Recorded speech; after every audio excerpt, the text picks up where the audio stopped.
Hej igen. Vi snakkede om moral for lidt tid siden, og jeg fik gjort et rimelig hæderligt forsøg på at bevise, at tyveri det er umoralsk. Og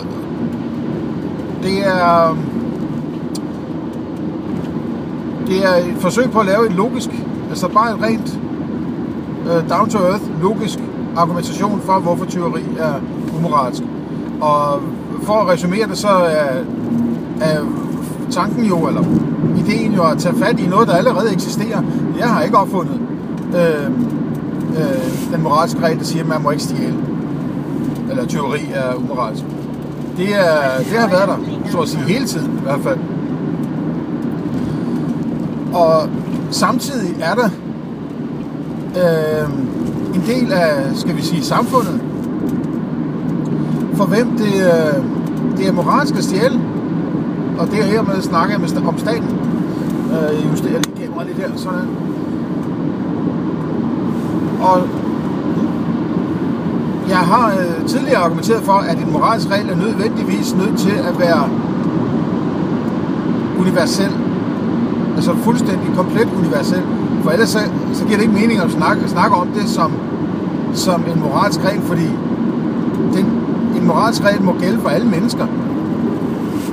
Og ellers er det jo ikke en moralsk regel, så er det bare noget med, jamen, jeg synes, at jeg skal gøre det, og en anden synes, jeg skal gøre det. Så er det rent holdningsstyret.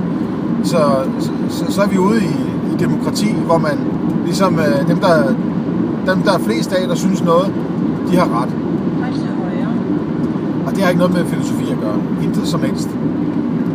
Så der er en regel, der siger i hvert fald, som jeg også ved, jeg er blevet opdraget efter hele tiden min spæde barndom, som siger, at man må ikke stjæle. Og samtidig så er der de her mennesker, som de selv samme voksne mennesker, som opdrager deres børn, forklarer deres børn om, at det er moralsk, at de stjæler. Nu ved jeg så godt, at man bruger en eufemisme, der hedder skat, og så bliver det pakket ind i moral om de fattige, og de syge, og de gamle, og de hjælpeløse, og så videre, så videre. De enlige mødre, og hvad har vi? Børn, der er forladt, og det er alt sammen bare sådan pseudo-moralske argumenter, der bliver hentet out til befolkningen, som så kan bruge dem til at holde eventuelle kritikere nede med. Så siger man, jamen, jeg synes da ikke, vi skal betale skat. Nå, hvad så med alle de syge? Og så skal man straks til at argumentere, hvor en eller anden, hvor der er et trafikuheld, og så ligger der en der, og vedkommende har ikke nogen, i tilfælde af, at der ikke var nogen stat til at have sygehus. Hvad skulle vedkommende så gøre, hvis de ikke havde forsikring mod trafikuheld? Skulle de så bare ligge og bløde ihjel? Og you name it. Alle former for sådan pseudomoralske scenarier bliver stillet op som stråmandsargumenter for at pille den kritiske ned, som mener det er forkert at tage folks ting. Og det korte og det lange er, at tyveri, det er, når man tager folks ting uden deres tilladelse. Og det ved jeg kunne sikkert finde en meget mere perfekt og forkromet forklaring. Men lad os blive ved det håndholdte, det simple, det down to earth. Når man tager folks ting uden deres tilladelse. Og jeg gider ikke gå ind på at argumentere for ejendomsret, fordi det er fuldstændig latterligt at forsøge at påstå, at der ikke er noget, der er ejendomsret. Har du ikke ejendomsret over din krop, for eksempel? Har du ikke ejendomsret eller pligt til de handlinger, du foretager dig? Hvis du går ud og slår et andet menneske ihjel, har du så ikke ejerskab af den handling? Selvfølgelig har du det. Det vil staten da også sige, hey kammerat, nu bliver du smidt i fængsel, eller hvad det nu er, der sker. Fordi du er ansvarlig for den handling. Hvis der ikke var nogen ejendomsret, så kunne du jo slet ikke komme og påstå noget som helst, at de mennesker skal have deres penge, og fordi det kan da godt være, at du ikke har ret til at tage pengene, men så har du heller ikke ret til at få pengene. Så det er så åbenlyst, at det ikke behøver at blive forklaret. Så ejendomsret eksisterer selvfølgelig. Og det er ikke altså det der med rettigheder, det har jeg argumenteret for, det findes ikke. Men for at forstå, hvad vi snakker om, så kalder jeg det ejendomsret. I kraft af, at det er ikke en ret, som man håndhæver, men det er en moralsk, skal vi sige, ret til ikke at få taget sine ting. Altså det er sådan oplagt, at du behøver ikke at give folk en ret til, at de må beholde deres ting. Det er en naturlig lov, kan man sige, ikke? Selvfølgelig. Altså, så det er fraværet af vold eller tvang, som er din ret, hvis man kan sige det på den måde, ikke? Det er ikke din ret til at beholde det, det er din ret til ikke at få det frataget. Så ejendomsret har ikke så meget med at forklare, at du ejer den her ting, fordi du har produceret den, eller du har lavet et stykke arbejde, fået nogle penge og købt den, som er det samme. Det er bare en mellemstation. Det er fraværet af nogen som helst, der forsøger at tage det fra dig, som er ideen om ejendomsret. Og selvfølgelig gælder den der også for alle. Den gælder for alle mennesker. Så den gælder også for dem, der måtte kalde sig skat, eller statsminister, eller hvad ved jeg. Så de må heller ikke tage nogen folks ting. Selvfølgelig må de da ikke det. Og tyveri er, når man tager folks ting uden at have fået lov til det. Okay? Så hvis du kan forklare mig en anden, altså give mig en anden, skal vi sige, konkret forklaring på, hvad skat er, så skal du være velkommen. Men du skal igen huske på, at det skal ikke pakkes ind i ord. Det skal ikke være, eller moral. Det er et spørgsmål, hvad foregår der i virkeligheden? Der er nogle mennesker, som får et brev ind ad døren. Det gør de ikke engang. De får et brev om, at nu er de penge blevet overflyttet til et andet konto. Et andet sted er nogle ukendte mennesker, som skal bruge dem, når din kildeskat er blevet beskrevet på din lønseddel, eller hvordan du nu får beskrevet din løn, eller de penge, du tjener. Eller også, så ved man godt, at der er nogle faste tidspunkter, man som selvstændig skal overføres penge til en konto hos nogle ukendte mennesker. Og så ved man godt, at hvis man ikke gør det, jamen så er der fysiske repressalier, altså så i sidste ende, så bliver man skudt. Og der er mange, der, som jeg også var inde på i sidste podcast, der vil sige, at folk betaler jo frivilligt. Det er vist lidt af en tilsnigelse, for ikke at sige en enorm tilsnigelse, på grænsen til direkte manipulerende løgn. Fordi, lad os forestille dig et scenarie, hvor du går på gaden, og så bliver du passet op af en gammel dame med stok, som mimrer til dig, at giv mig dine penge, eller jeg slår dig med min stok. Eller det siger hun ikke. Hun siger bare, giv mig dine penge. Så kigger du på en dame og ens gamle mimrekuffert der, og hvad er det, så biksemadstanks. Og stok, og hvad ved jeg siger, ret mig i røven, mand. Du luk røven. Sved. Ikke? Og beholder dine penge og går din vej. Så kan du forestille dig et andet scenarie, hvor der er en mand på din egen alder, eller en dame, hvis du er en kvinde, eller som er ligesom, hvad skal vi sige, på din egen alder, men fysisk svagere, lidt svagere, kan man sige, ikke? Og så vil du sige, hvis vi kommer til at, hey, du, giv mig din punkt, ikke? Forestil os, hvis selvfølgelig du har penge i din punkt og så videre, ikke? Du har halvdelen af din løn, ikke? Lad os sige det. Og så vil jeg sige, hvad fanden snakker du om, mand? Og du ved, altså hvis han skulle gå til angreb på dig, så ved du, at ham vil du med sandsynlighed kunne nedlægge, ikke? Uden de helt store sværslag, ikke? Så hvad fanden snakker du om? Skrid med dig. for et par par år. Okay, så et tredje scenarie kunne være, at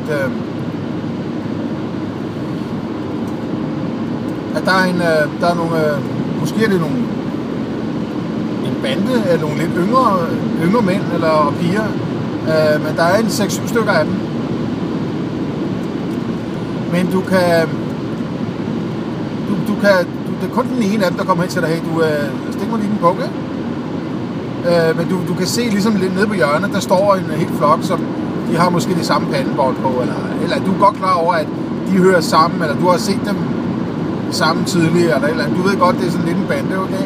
Nu er det situationen ved at blive en lidt anden, fordi nu ved du godt, at fysisk, sådan voldeligt set, der er du, nu er du ved at være i undertal. Ja, slap af, mester. Nu er du ved at være i undertal.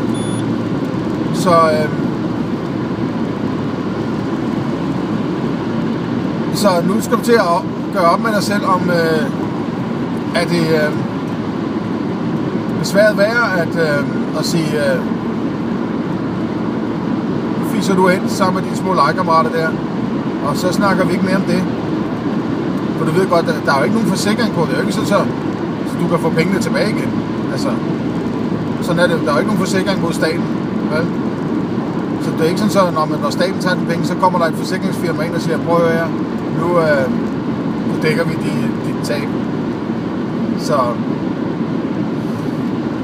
Så hvis du mister pengene, så er de mistet for godt, ikke?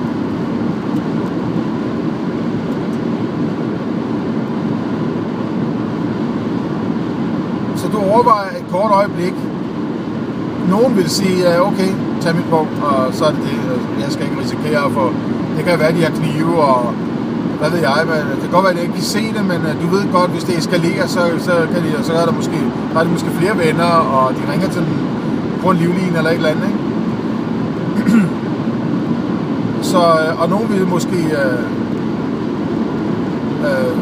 gå fuldstændig amok på den ene dreng eller pige, som var inde og ligesom at bede om at få din punkt her, og så vil det virke så afskrækkende på resten af det, vil sige, nej, ham det andet skulle være, der skulle få vanvittigt, ham skal vi ikke pille ved, lad os finde et nemmere overfor, ikke? Og så er der situationen,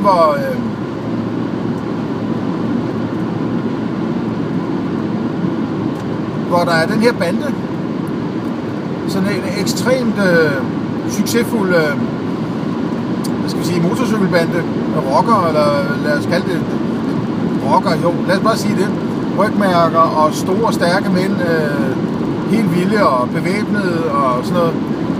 Hvor er den ene? Der er kun én. Men du ved, at den her klan, de har tusindvis af trænede dræbermaskiner. De har fængsler, altså buer, hvor de sætter folk hen, hvis de ikke betaler de her dumme bøder. De har ry for at være korrupte, og sige et og gøre noget andet, ikke at følge de regler, de selv fremsætter. Så hvis du møder sådan en på gaden, som ikke engang er bevæbnet, som faktisk slet ikke engang, du møder ikke engang den person, du får bare en lille seddel ind ad døren, hvor der står, at den her beskyttelsesklub vil godt have nogle penge for dig. Ja, en eller anden eufemisme, de har proppet på sig, for at se spiselig ud, ikke? Der ligger bare en lille seddel, og om du ikke vil være rar lige at overføre x antal kroner til den her konto. Hvis du så betaler de penge,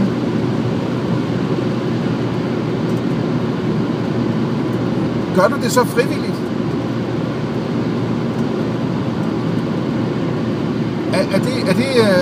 Er det en frivillig betaling? Nej, gud fanden i helvede er det der ej. Du ved godt, at i sidste ende, så vil de skære hovedet af dig og dumpe dig i en grusgrav et eller andet sted og overdække dig med grus. Og så kan du ligge og rådne der i al evighed. Og hvad med dine børn og så videre, ikke? De har ingen skrubler. De er sgu da pisse ligeglade.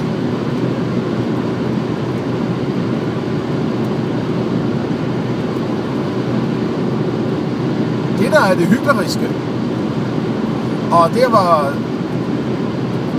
der er staten, det er ikke de mennesker, de relativt få mennesker, der er i staten, som har den udøvende magt, eller hvad fanden vi skal kalde det, som kan give en ordre til en politimand om, nu skal du gå derhen og skyde dem, eller den der soldat skal flyves derned, og så skal de... Det er alle dem, som enten arbejder for det her voldsapparat, som lukrerer på det, på alle de stjålne penge. Og så alle dem, og det er nok det værste af det hele, når der kommer til stykket, det er alle dem, der sætter sig ned og siger, jeg betaler min skat med glæde. Det er de værste fucking hyklere i universet. Det er alle dem, der er skyld i, at du bliver bestjålet på månedlig basis. Og det kan da godt være, at du får biblioteker og gadekunst og musikhuse og sådan noget for de penge. Men det har du ikke bedt om. Det har du ikke bedt om.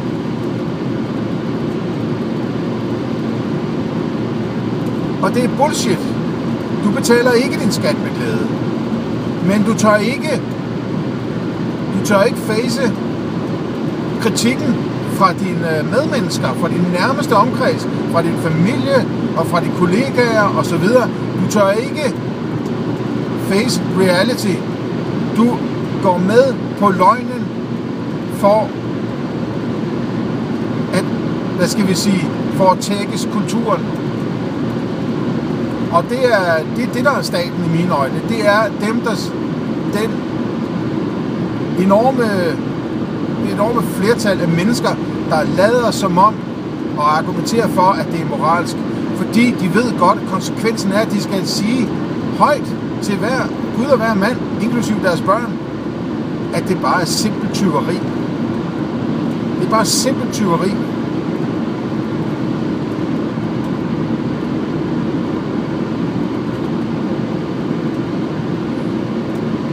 Og så kommer jeg lige til at tænke på, jeg fik vist ikke, det kan jeg så lige tage som en sidebemærkning til sidst her, en ekstra opfølgning. Jeg blev vist ikke færdig med at resumere beviset for, at tyveri er umoralsk, men kan jeg lige vende tilbage til.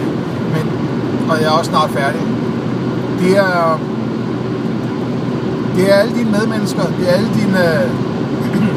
dine medslaver, som bliver ved med at holde dig i den her limbo-tilstand, hvor du er låst fast i, at hvis ikke du også lader som om, at skat er moralsk, så gider vi ikke have noget med dig at gøre. Fordi alle tror, at alle tror det.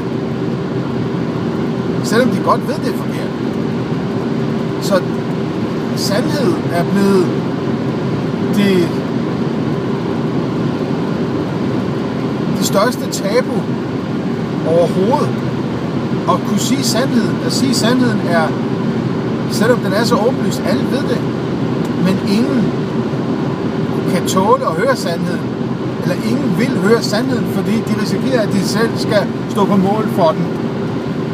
Og hvem gider og lige pludselig vil stå i et meget lille mindretal der og være en af dem, som skal håndhæve en højere moral end ens nærmeste, som man så kommer i klins med, ikke? Og det er det, der sørger for, at staten kan blive ved med at fungere. Plus selvfølgelig hjælper det jo alt sammen til, at flere bliver gjort afhængige af overførsler af penge på staten. Fordi i kraft med, at staten bliver mere og mere utræret, mere og mere sygelig og psykopatisk, så skal man jo gøre folk mere og mere afhængige af den, for at sikre sig, at de bliver ved med at støtte den. Fordi der er en smertegrænse for, hvornår at folk vil blive ved med at stå og sige, jeg betaler min skat med glæde. tror sgu svært at sige, hvis man har en Adolf Hitler, som griller, jeg ved ikke, millioner af jøder for eksempel, ikke? Jamen, jeg betaler med glæde min skat. Det er lidt svært at stå på mål for, ikke? Som det er nu, ja, der kan man nok godt, fordi det vil de fleste bakke op om, og så er det flertallet, der ligesom, så bliver de der små filosofer, som stadigvæk forsøger at sige sandheden og få den på bordet, jamen de bliver hurtigt marginaliseret og kørt ud på sidespor, sådan så man sikrer sig, at man selv kan blive ved med at overleve i denne her forkvaklede, men økonomisk sikre boble. Men lad mig tilbage til beviset for, at tyveri er umoralsk. Vi havde forestilling om, at der er en moralsk regel, der siger, at man må ikke stjæle, og det står også i Bibelen for eksempel. Så det er noget, mange mennesker har levet efter. Jeg tror man kan sige, at det er en moralsk regel, der bliver brugt i det meste. Man kan ikke sige, at den eksisterer, men den bliver levet efter af en hel del mennesker. Faktisk alle, jeg har mødt.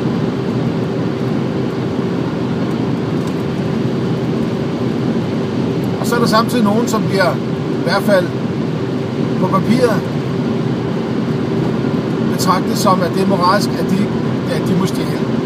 Og det kan man selvfølgelig i kraft af det, jeg lige har sagt, diskutere om de så egentlig også synes, det er moralsk, om de bare dækker over det. Men i hvert fald er det det moralske argument, jeg synes, man skal hive frem for at argumentere mod staten. Det er at pointere alle de ting, jeg har sagt, og så at hvis man har modstridende regler, så kan de ikke begge dele være rigtigt på samme tid. Fordi man kan sige, det kunne jo godt være, at så hvad mener du med samme tid? Fordi det er jo ikke de samme personer, der gør det. Så når nogen er blevet valgt til at gøre noget, og så nogle andre, der er blevet... Nej, men det er lige meget. Det er ikke noget med at blive valgt at gøre, vel? For hvad vil det sige at vælge? Altså, sådan nogle krydser på et stykke papir, er det sådan en magisk kraft, der gør, at nogle mennesker lige pludselig kan stjæle, og det er helt fint. Nej, vel? Så der er nogen, der skal stjæle, og så er der en hel masse, der ikke må stjæle. Og det er fuldstændig diametrale modsætninger. Og det kan ikke lade sig gøre i princippet om, at tingene skal være universelle. Og derfor kan i hvert fald begge dele ikke være rigtige. Det kan ikke begge dele være sandt. Man kan ikke både være noget, og så være det modsatte samtidig. Så det kan ikke være rigtigt begge dele, men så vil jeg argumentere for, at begge dele kan heller ikke være forkerte. Fordi der er ikke nogen tredje position. Der er ikke nogen tredje neutral zone, hvor man kan gå hen og sige, at jamen, her gælder hverken det ene eller det andet. Her der kan man hverken stjæle, eller heller ikke stjæle. Men altså, der er jo ikke en tredje mulighed. Det er en fuldstændig korrekt dikotomi, hvor et emne er delt op i to bidder, som er korrekt delte. Så der er ikke en tredje mulighed, man kan gå efter. Så begge dele kan heller ikke være forkerte. Så den ene må være sand, og den anden må være falsk. Og så argumenterer jeg for, at jamen, hvis vi så antager, at det er moralsk at stjæle, så kan det heller ikke lade sig gøre. Fordi alle mennesker kan ikke stjæle hele tiden.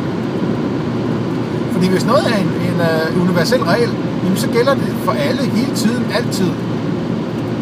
Og hvis det gælder hele tiden, så lige så snart du ikke stjæler, så er det umoralsk.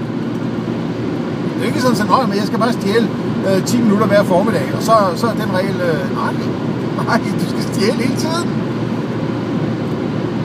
Så fordi hvis ikke du stjæler, så stjæler du jo ikke, så er det umoralsk. Okay? Så, og hvis du skal stjæle, så skal du jo ikke stjæle fra dig selv, så skal du stjæle fra en anden person. Hvis du stjæler fra en anden person, jamen så skal vedkommende jo være et offer, så kan vedkommende jo ikke også stjæle. Altså, så skal vedkommende jo frivilligt lade sig bestjæle, og så er de jo ikke en tyv, mens de bliver bestjålet. Så du kan ikke både stjæle og blive en situation, hvor der bliver stjålet og begge veje samtidig. Altså, det er fuldstændig latterligt. Altså, det er et fuldstændig latterligt argument, og det strider mod alle former for logik. Det kan man ret hurtigt se. Så derfor er der kun én mulighed tilbage, og det er, skat er umoralsk. Og så skal man så sige, at det behøver det jo ikke at være, fordi der er jo ikke noget bevis for, at den regel eksisterer. Nej, men hvorfor lever folk så efter den? Det er fordi, du kan stjæle. Og så har du valg. Valget er der. Du ved, at valget er der. Du ved, at valget er til stede. Og derfor er det moralsk at vælge at lade være med at stjæle. Og derfor er det forkert at stjæle, fordi der er ikke andre muligheder. Og jeg har vist med det eksempel, jeg viste før, med at når du får et brev ind ad døren, så er det tyveri. Fordi det er afpresning, ligesom banden eller rockerklubben, der smider en dumme bøde ind ad døren. Ikke? Så som det, man når frem til, den endelige konklusion er, jamen vi kan ikke have en instans, der finansierer sin virke ved at tage folks ting med hjælp af tyveri. Og hvis det princip bliver dækket af staten, så kan vi ikke have nogen stat.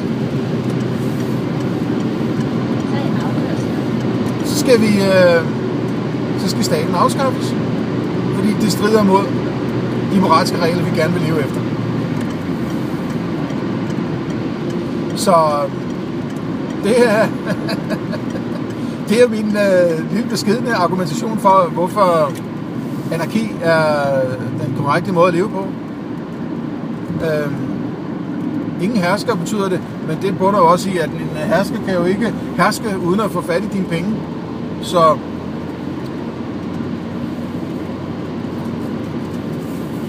det ligger implicit i det, at ingen hersker betyder ingen tyveri. Eller ingen tyveri betyder også ingen hersker. Så anarki er en politisk label, og ikke som sådan en... Det er det jo nok, men selve den ordlydende, semantiske, eller hvad det hedder, af begrebet anarki, det er, at man ikke er nogen herskere.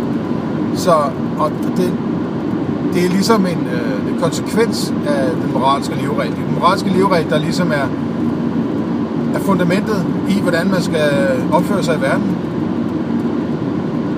Også selvom at konsekvenserne ikke er noget, der rammer en selv. Virker da godt. Altså, man kunne da godt leve af at være, først gå i gymnasiet, så gå i universitetet, og så blive ansat i staten, og så videre. Altså, der er jo ikke nogen konsekvenser. Du får de penge, og du ser aldrig nogensinde de mennesker, de penge kommer fra. Og de fleste af dem, de sidder også og siger, jeg betaler min skat, men glæder min skat. Så alt er jo honky-dory, altså. Lige bortset fra, at det er umoralsk. Så igen det der tilbage til Milgrens eksperiment, at jamen, hvis jeg kan slippe for konsekvenserne af det, jeg foretager mig, så er jeg sgu da ligeglad. Det vi skal frem til, det er, at alle mennesker bliver konfronteret med konsekvenserne af deres egne handlinger. Og ikke har en stat til at gelejde konsekvenserne ud på alle mulige andre mennesker. Så hvis du vil have noget, så skal du tage konsekvenserne af de handlinger, du foretager dig for at få de ting, du gerne vil have. Og så det er det, vi kalder fri marked, komme ind i billedet, fordi der er princippet, at man tilbyder noget i bytte. Jeg siger, okay, men jeg kunne godt tænke mig den bil, du har der, men jeg har altså noget brænde her, som jeg ikke lige har brug for. Hvad siger du? Kan du bruge brænde? Ja, men jeg kan godt bruge 10 rummeter brænde. Okay, så får du 10 rummeter brænde, så får jeg din bil. Så er vi begge to glade. Du får nogle rummeter, og jeg får en bil, og så alt er honky-dory. I hvert fald i princippet. Og det foregår jo fint på daglig basis i verdensøkonomien, så det var mit lille bevis for, hvorfor at vi skal prøve at få elimineret staten. Og jeg ved godt, det er det samme som at sige, at vi skal flytte månen lidt til venstre, ikke? Fordi det er ikke noget, der sådan man lige gør. Nej, men et sted skal vi starte. Og den måde, vi laver det om, det er ved at ændre folks mentale indstilling. Og det var sådan, man gjorde med slaveri. Altså, folk dækkede jo over slaveriet, fordi der var stadigvæk så mange, der støttede det moralsk i diskussioner, og man vidste det implicit, det lå i kulturen. Så der var ikke nogen, der turde at stille sig op. Meget få, der turde. Men så var der lidt flere, der turde. Og så var der lidt flere, der turde. Og på et eller andet tidspunkt, så de kristne blev så talrige, som var imod slaveri, at det faktisk tog på et eller andet tidspunkt, så nåede man det punkt, hvor tingene vender. Og så er der den her flokmentalitet, at når noget vender der, så er det pludselig alle, ja, det er da også for dårligt, vi skal ikke have slaveri, og så pling, pludselig så forsvandt slaveri, ikke? Okay, så hurtigt forsvandt det måske heller ikke, men forstå mig ret. Man skal op til den kritiske masse, og så skal man, men det er nu er jeres post, det er en enorm hurdle, der skal overvindes.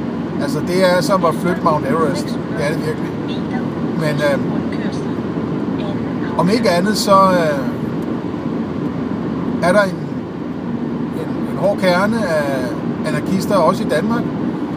Og der er en voksende kerne af anarkister ude i verden.